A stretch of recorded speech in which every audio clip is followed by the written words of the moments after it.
everyone, welcome to Nilanjana's exclusive English lessons. My name is Nilanjana Sarkar and here I am today to explain the lesson, The Model Millennial, written by Oscar Wilde from Treasure Chest. By the way, have you all subscribed to the channel? Because on this channel, you will find a lot of content related to your ICSE syllabus and also a lot of poems, short stories, related to English literature and English language. So those who haven't subscribed, please do it right now. And also remember to push the bell notification so that you don't miss out any of my videos. Those who have already subscribed, I'm so grateful. Thank you so much. Okay, so without wasting much time, let me begin today's lesson, The Model Millennial. Now, the word the model millennial is an alliteration. I hope all of you can understand because there is a repetition of the consonant sound MM, right? And why do you think the author uses this kind of an alliteration? Because the main theme of the lesson is related to these two words, means model and millennial. Now, who is a millennial? A millennial is an extremely wealthy person who earns in millions. Now, what is the meaning of the word model? Now, the word model is having a double meaning over here. You can say that, you can also call it a pun, right? So the word model can be taken into two ways. The first meaning of the word is an idol. Like for example, if we say he is my idol, he is my model, in the sense I take inspiration from that person. And on the other hand, the word model refers to somebody who a painter keeps in front of him and draws the picture as it is. Like painters, they often keep something in front of them so that they can portray the object or a person with a lot of clarity and just like they are in their real life. So the word model actually can be considered in two ways in this lesson. Now, a little brief about Oscar Wilde. He was an Irish poet and one of the most popular playwrights in London in the early 1890s. And the main reason his stories are so popular and so interesting because he has a wonderful sense of wit. Now, in this story, he tells a story of a young man. In this lesson, he tells the story of a young man who actually helps a beggar. But later on, he realizes that the beggar, whom he mistook as a beggar, was actually a millionaire. So here, let's see that what kind of message do we get from the story, and let's read the lesson line by line. Unless one is wealthy, there is no use in being a charming fellow. So wealthy, you know, what is the meaning of the word wealthy? Means somebody who is very rich.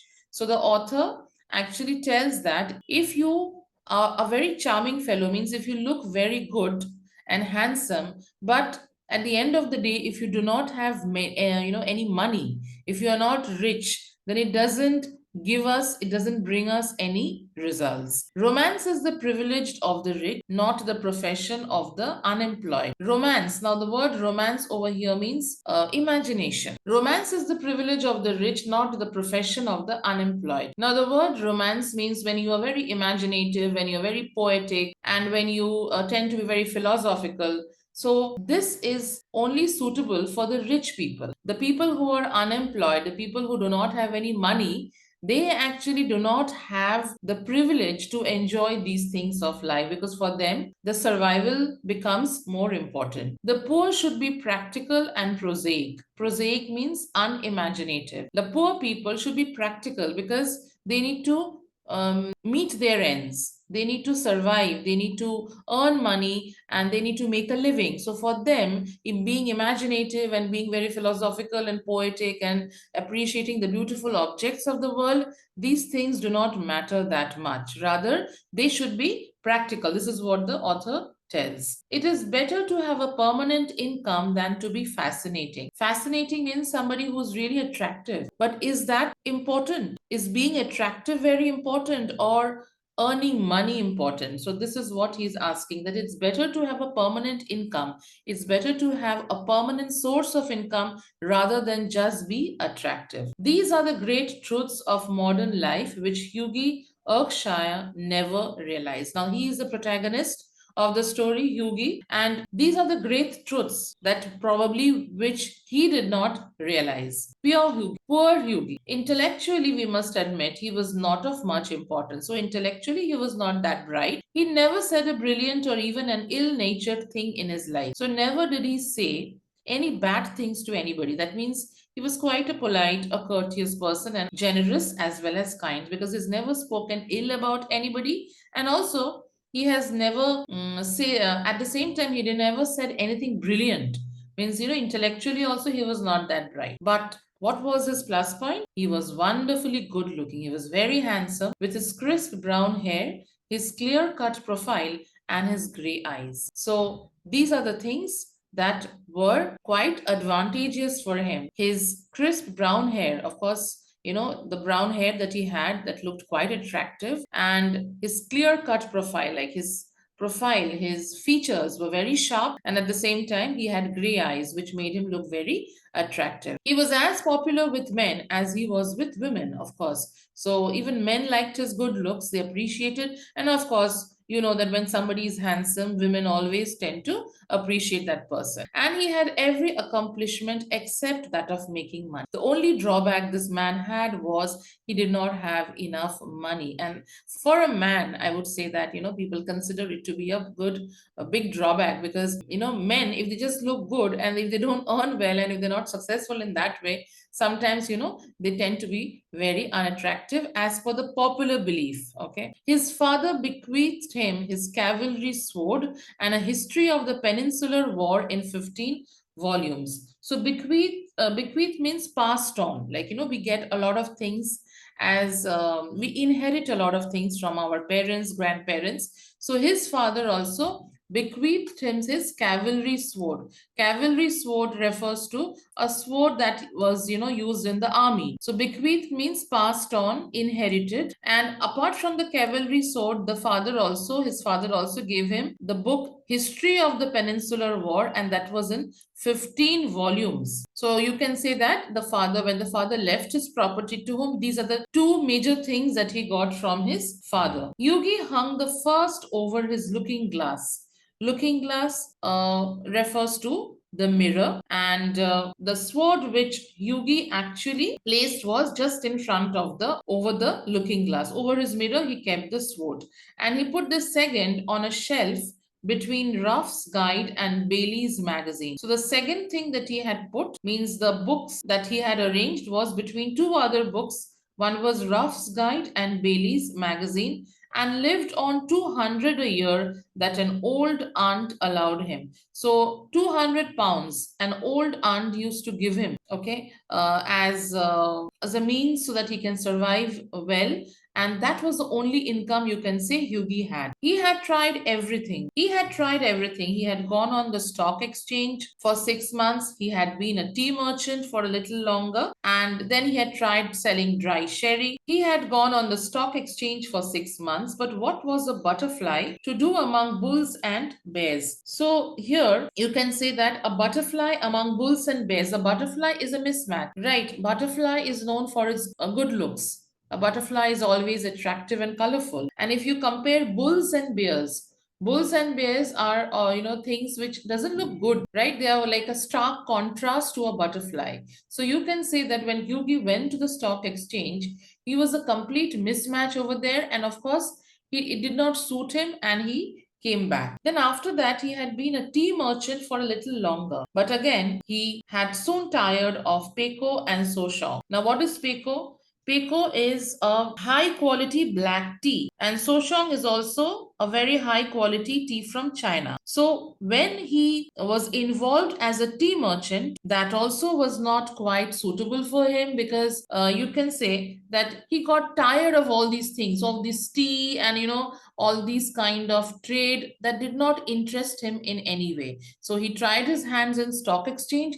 He tried to be a tea merchant, but somehow nothing suited him. Then he had tried selling dry sherry. Now, sherry is a kind of wine, but you can say that it has minimum sugar. Like when the wine is prepared, the sugar content is removed from it. So therefore, this kind of wine has very less amount of sugar. So even he tried selling that. That did not answer. So that also did not work well with him because the sherry was a little too dry. That means over here again there is a pun. The sherry was a little too dry refers to, like, it was too dry and so dry that it did not interest him in any way. Ultimately, he became nothing, a delightful, ineffectual young man with a perfect profile and no profession. Ultimately, what happened? He was not successful professionally in any way, but he was very delightful, very cheerful, ineffectual young man. Ineffectual refers to inefficient. He was an inefficient young man with a perfect profile and no profession. Now, I am reading from the treasure chest, but the screen that you see over here, this is a PDF.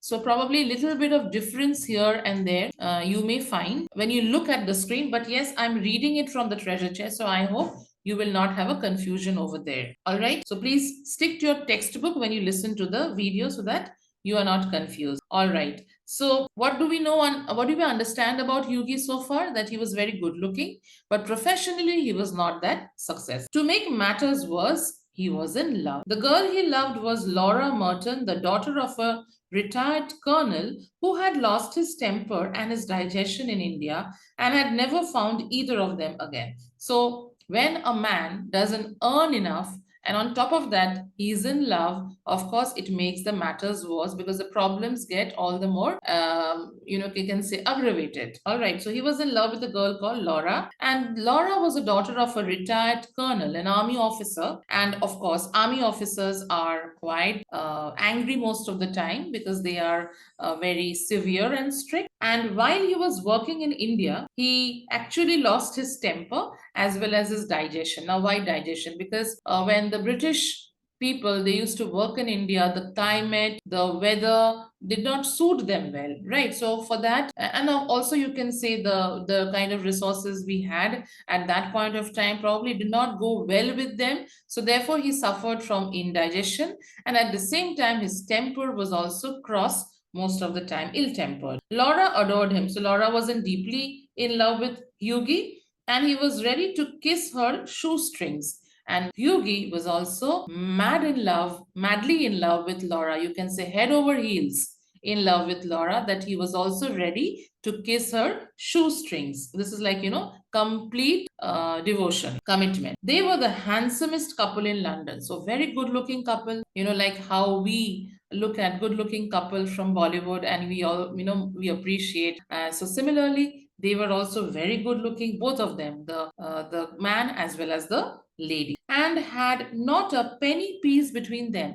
Now, their relationship was so nice, was so good. I would say that matters of money, penny piece refers to matters of money.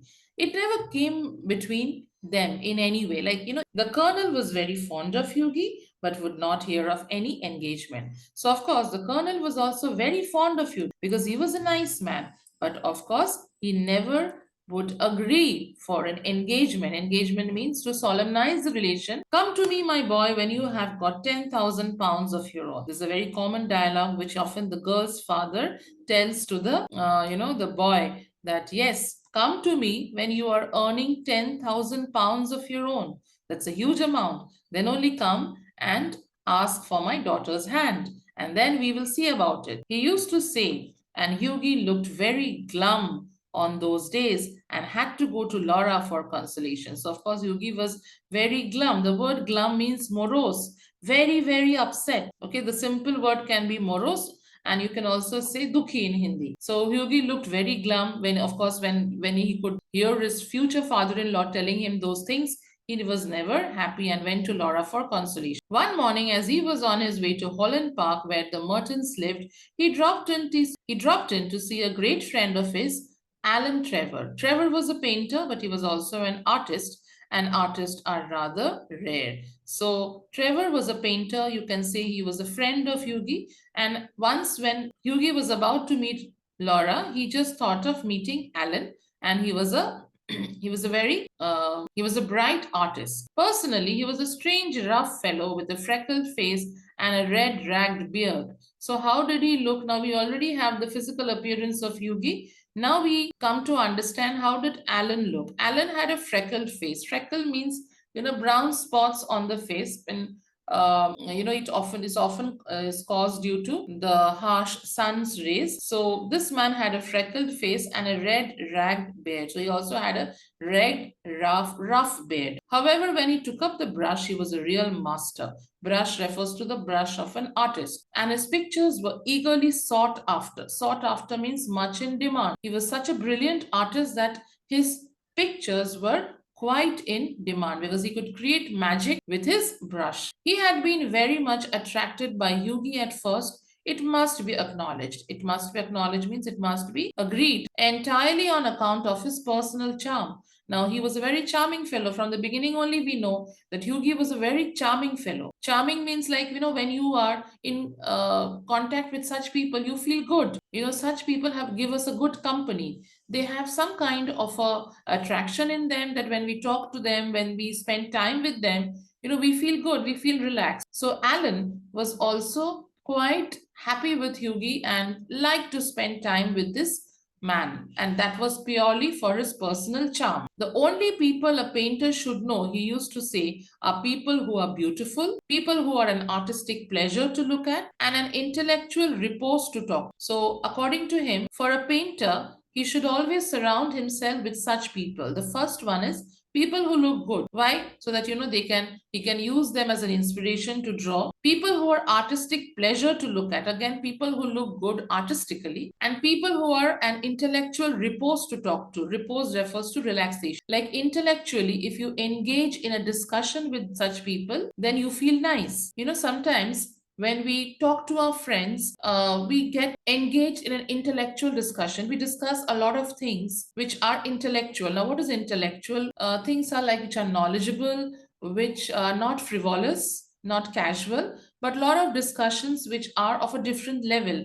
And sometimes we do engage with such kind of discussion with people, and it gives us pleasure. Men who are dandies and women who are darlings rule the world. At least they should do so. So, men who are dandies over refers to stylish, fashionable, and women who are darlings, women who are pretty, they rule the world, and at least they should do so. However, he got to know Hughie better. He liked him quite as much for his bright, buoyant spirits and his generous, reckless nature, and had given him the permanent entry to his studio. So it was not just for Hughie's good looks that he liked him, but also for his bright, buoyant spirits. Now, buoyant means cheerful. Hughie was also very cheerful, and for his bright, buoyant spirits, he loved to spend time with him. And his generous, reckless nature. He was very generous. Generous means kind. So Hughie was also very kind, and at the same time reckless. Now, reckless refers to what? Reckless, the word reckless can be taken in a slight negative way. We often say he's a reckless driver, like somebody who drives in an irresponsible manner. He doesn't take care of the signals. He doesn't take care of, somebody who's, on the road, and just drives in his own way. So such people we call a reckless driver. Sometimes when people don't think responsibly, they are known as reckless. So here also, he was kind, but at the same time, he was reckless in nature. Reckless over here means, he will like give away something, even though he will not have any money with him. He will give away something to somebody and will not think responsibly. Now, of course, when you want to help somebody, that's a very good act. But at the same time, you should always think that whether you are in a position to help or not, right? So in that way, you can call him reckless. And he had given him the permanent entry to his studio. Studio is the place where an artist paints, and that's like, you can say his workplace. Alan was so fond of Hughie that he gave him a permanent place in his a permanent entry in his studio.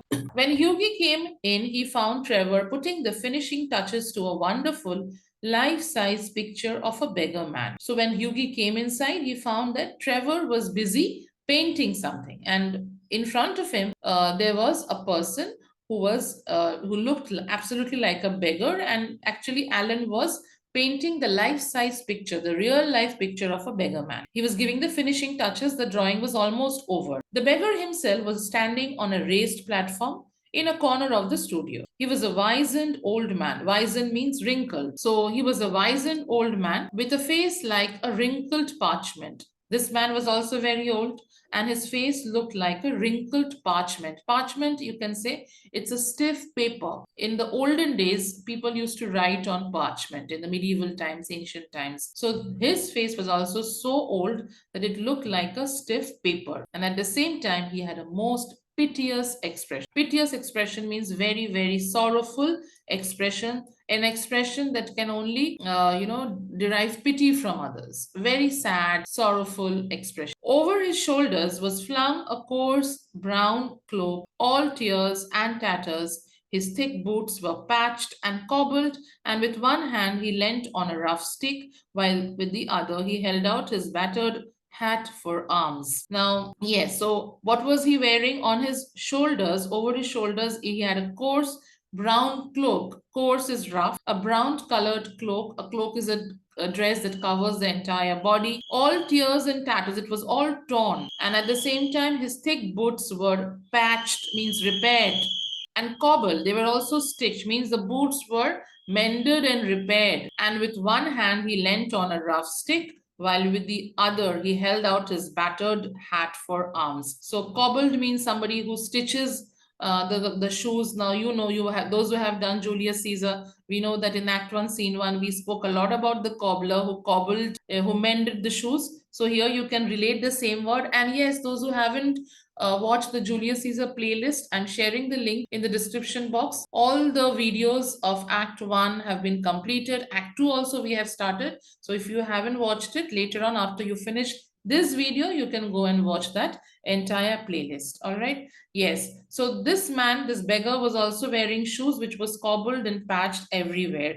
And also he leant on a rough stick, and on the other, with the other hand, he held out his battered hat. Uske jo hat was also all in, completely torn and in a very bad condition. He was like holding it for alms. Alms means when you give something to the poor people, it could be in terms of cash. It can also be in terms of something else in kind, right? It's things which are given to poor people as a help. So he was holding out his battered hat for arms. What an amazing model, whispered Hughie as he shook hands with his friend. An amazing model, shouted Trevor at the top of his voice. So Hughie, when he looked at the model, at the beggar, and he said, "Oh wow, what an amazing model." I mean, when you look at such people and paint something, you will be able to replicate the image as it is. So, of course, in that way, it is amazing. So, Trevor was shocked. He said, "Amazing? How? Like, I should think so. Such beggars as he are not to be met with every day." Now, again, there's a double meaning in this, and I'm not going to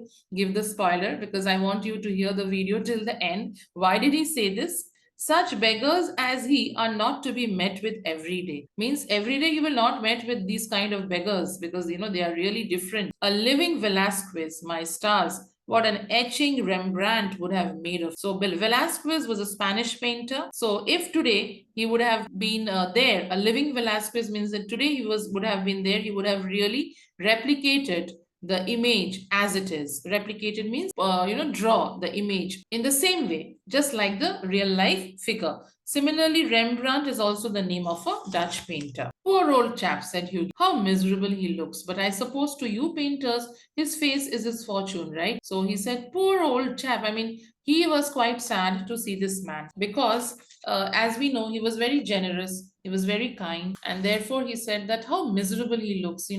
But at the same time, you painters must be looking for these kind of faces so that you all can portray the picture exactly. Certainly, replied Trevor. You don't want a beggar to look happy, do you? So Trevor said, of course, his face is the main thing that is the reason I have kept him as a model because the expression that a beggar has, that is the main thing which I would like to replicate in my painting. And of course, you will not want a beggar to look happy. How much does a model get for sitting? Asked Hughie as he found himself a comfortable seat on a divan. Divan is a place where you can relax. It's kind of a small bed, you can say. So he said that. So how much does a model actually get for sitting in front of a painter? A shilling an hour. So he said a shilling an hour. And how much do you get? You get for your picture, Alan. So and how much do you charge for a single picture? Oh, for this I get £2,000. Guineas. Painters, poets, and physicians always get guineas. So of course he said, no, it's not pounds. I take guineas. Guineas, of course, they are more valuable because they have gold. They're like gold coins, you can say. So, these people who are in a high-end profession, like painters, poets, doctors, they always take in guineas. Well, I think the model should have a percentage, cried Hughie, laughing. They work quite hard as you do. So Hughie, like jokingly, he mentioned something that you are earning so much, and the model only gets a shilling an hour. So I think the profit that you are earning, even the model should get a percentage of that because they are also putting their hard work. Now, putting their hard work means what? They're sitting continuously in front of you, and they're also giving their time. So in that way, they are putting their hard work. Nonsense, nonsense. Why? Look at the trouble of laying on the paint alone and standing all day long at one's easel.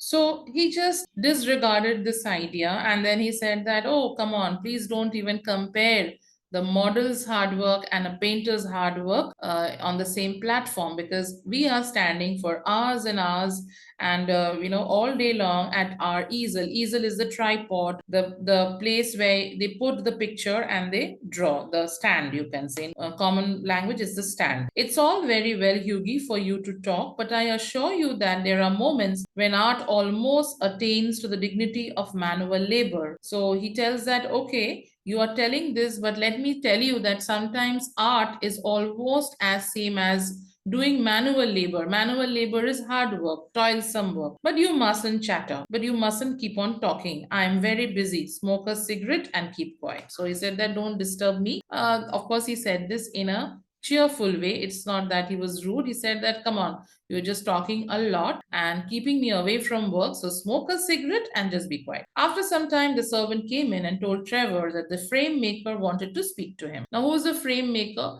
Now, when you paint a picture, after that, you need to frame it. Right. So here at this point of times, the servant came and told that the frame maker had come and wanted to have a word with Trevor. Don't run away, Hughie, he said as he went out. I'll be back in a moment. So he said, hey, come on, don't go away. Just wait and I'll just be back in a moment. The old beggar man took advantage of Trevor's absence to rest for a moment on a wooden bench that was behind him. So now the old beggar man, who was tired, must be because he was also in the same posture for a long time, and he also now rested for a while. He looked so forlorn and wretched that Hughie could not help pitying him. Forlorn, very sad. Of course, the beggar had a very sad expression and so miserable. He looked so miserable that Hughie had pity on him, and immediately what he did was he felt in his pocket to see what money he had. He wanted to help. We know that he was very kind and generous. All he could find was a sovereign and some coppers. Now, what is a sovereign? A sovereign is like a coin, a British old coin, and some coppers means coins which are of very less value, copper coins. This was only what he had. Now, we know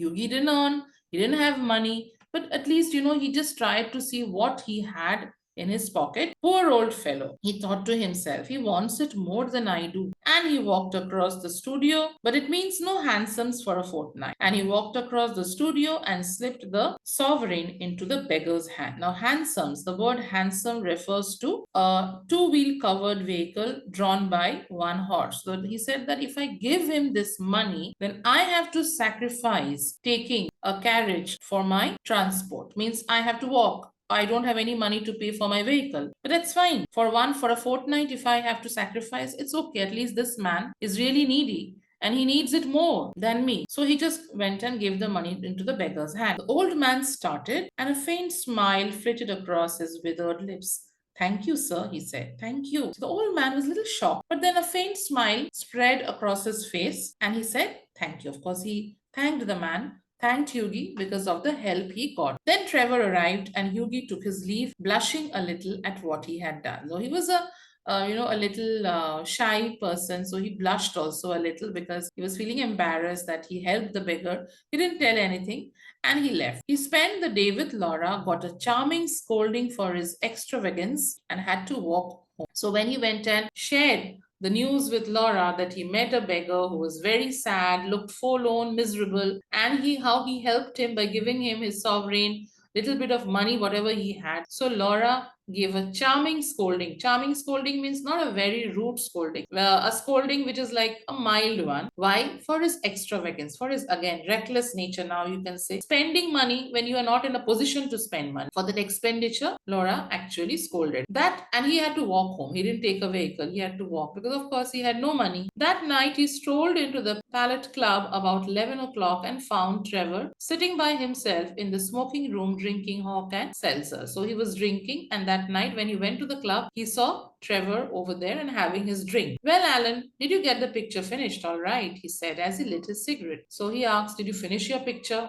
Finished and framed, my boy, answered Trevor. It's done and it's all, I've even framed it. And by the by, you have made a conquest. That old model you saw is quite devoted to you. I had to tell him all about you, who you are, where you live, what your income is, what prospects you have. So he said that, oh, you have also made a conquest. Matlab, you have done a good job, a great thing. A conquest is like winning something, because now that man is really fond of you. The model is fond of you. He is quite devoted.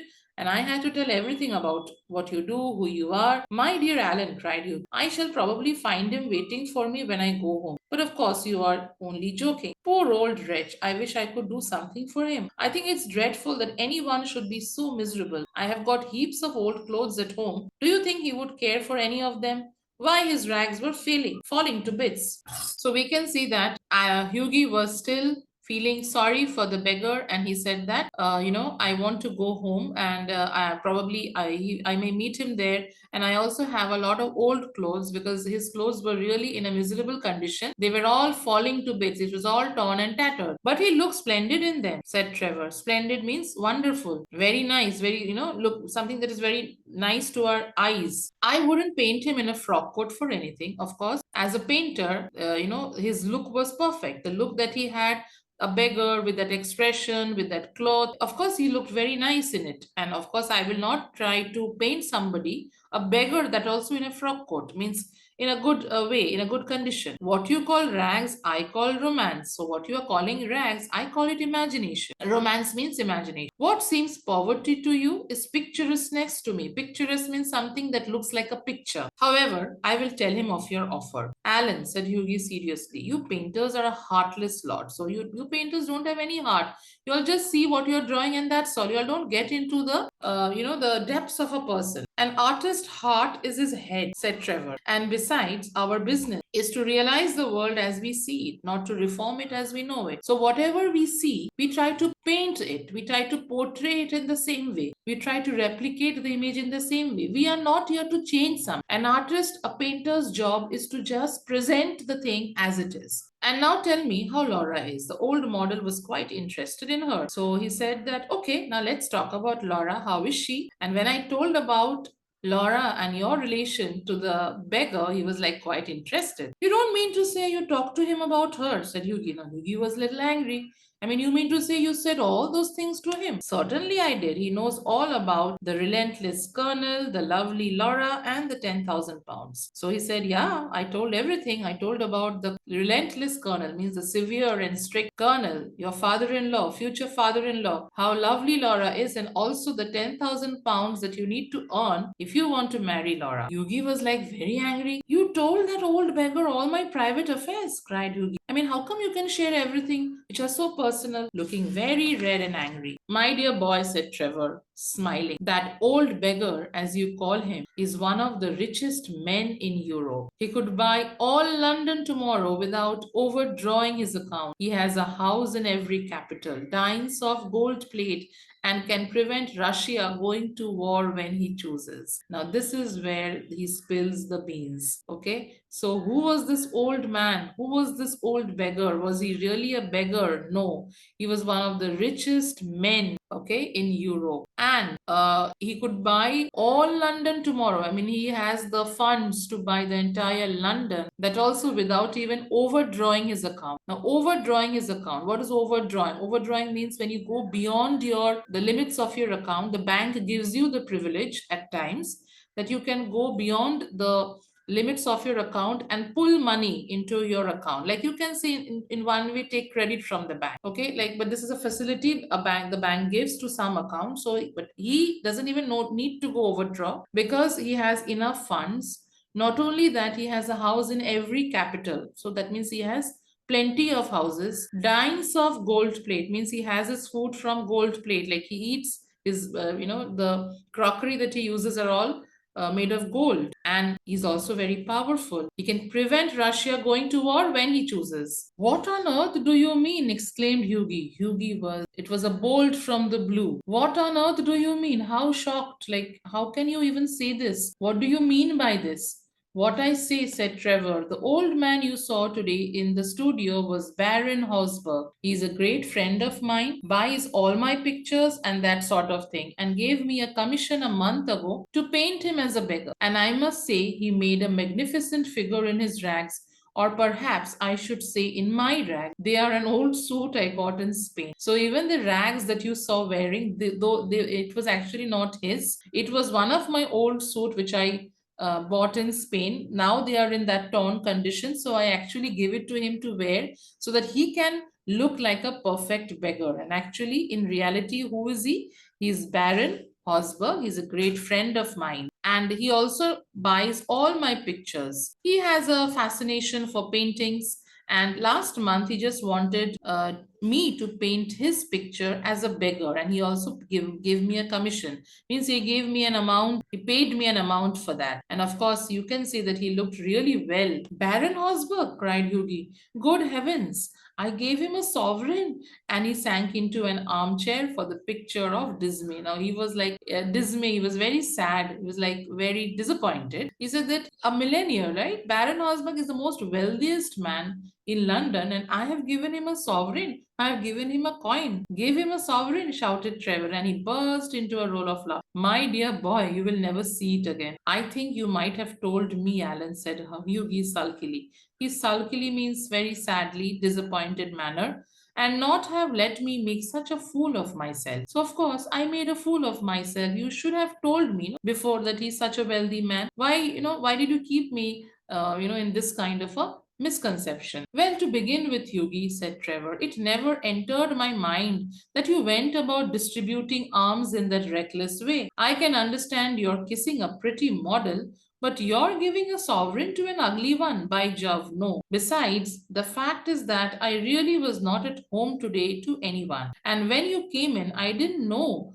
whether Hosberg would like his name mentioned. He wasn't in full dress. So he said that how would I know that you would be distributing arms in that reckless way to somebody who you have just met? I mean, I can understand that on my absence, you can kiss a pretty model. Like when I'm out and if you see a beautiful looking model at my place, of course you can get intimate with her, you can kiss her. That is understood.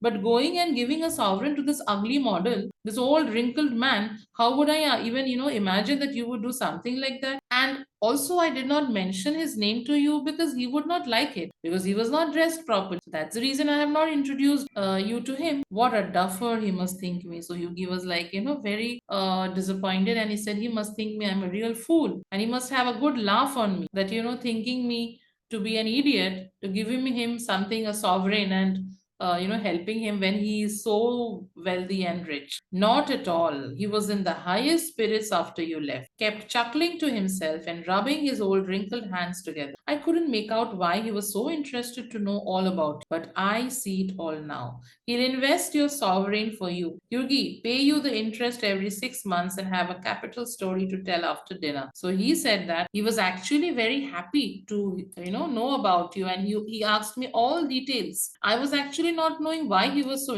interested to know about you. So he said that, listen, he will invest your sovereign for you. The money that you gave, he will invest in that, and then every 6 months he will pay the interest. This is a joke that he made, and have a capital story to tell after dinner. I am an unlucky devil, growled he. The best thing I can do is go to bed, and my dear Alan, you mustn't tell anyone. I shouldn't dare show my face in the row. So he's like very, you can say, embarrassed, and he said that I'm such an unlucky devil and never share this story with anybody, Alan. Nobody in my row means in my area, in my place. Nobody should know that I did such a blunder, because if they come to know, I will not be able to show my face. So he was very, very embarrassed. Nonsense. It reflects the highest credit on your philanthropic spirit. Philanthropic means when you do something for the betterment of society. Like, for example, if you ask me, A well-known philanthropist is, you can say, Sudha Murthy, the famous author. She's also a philanthropist. She helps the poor, underprivileged people in the society. So people who help the poor, the underprivileged, they can be called as philanthropist. So it's some kind of good work that you do for the society. It reflects the highest credit on your philanthropic spirit. That means you want to do good for others, no, for the people who are poor, and that reflects your kind nature, your philanthropic spirit.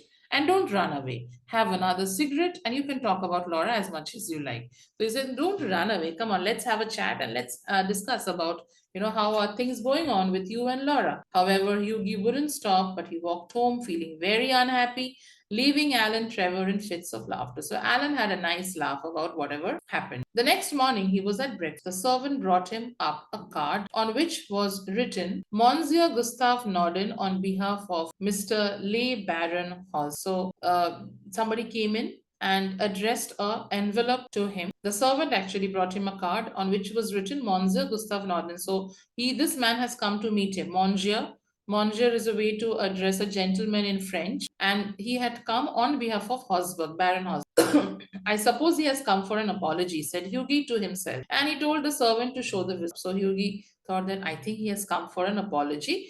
He asked the servant, bring him. An old gentleman with gold spectacles and grey hair came into the room and said in a slight French accent, have I the honor of addressing Monsieur Erskine? So this man who came in had a French accent, smiled French accent, and he said, are you Mr. Hughie Erskine?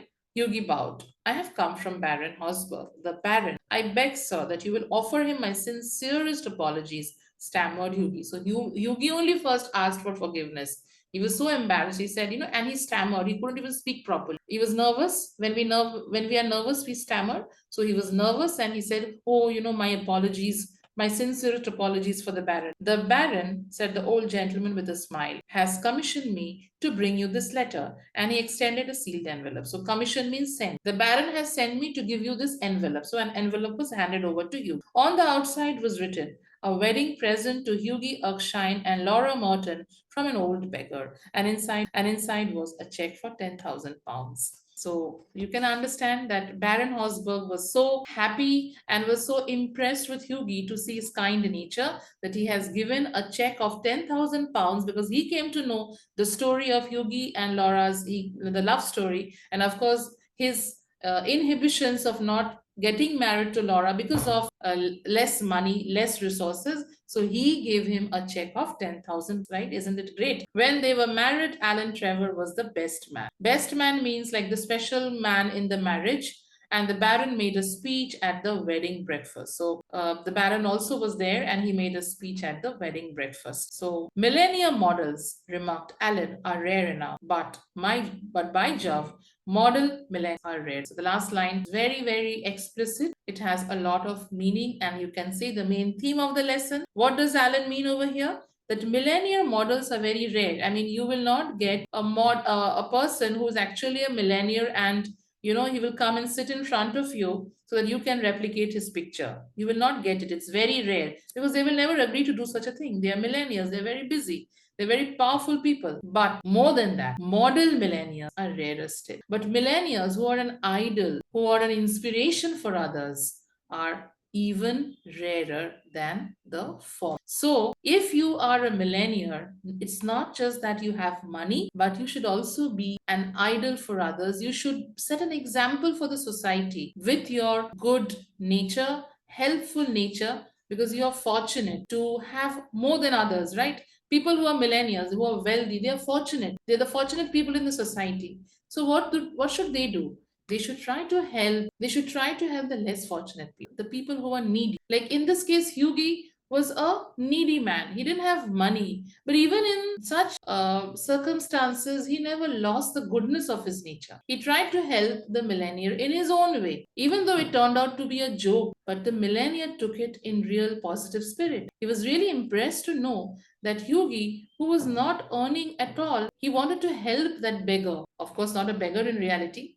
But Hughie was really feeling bad to see a man in such a piteous expression, in such tattered and torn clothes. So he wanted to do something for him. That shows the philanthropic side of Hughie. And that is what impressed Baron Hosberg. And he readily gave the 10,000 pounds for Hughie and Laura's marriage. So if you are a millennial, you should also be an idol and inspiration for others with your goodness. So I think with that, it's quite a long video, I know, almost an hour. So, but I hope I've cleared explained the lesson, and I've cleared all your doubts. If you have a doubt, of course, write it in the comments. And if you think that this video was helpful, the content was helpful, please subscribe. It's a request from my side because it really, really helps a lot. That's my only reward. So do subscribe, share the video with your friends.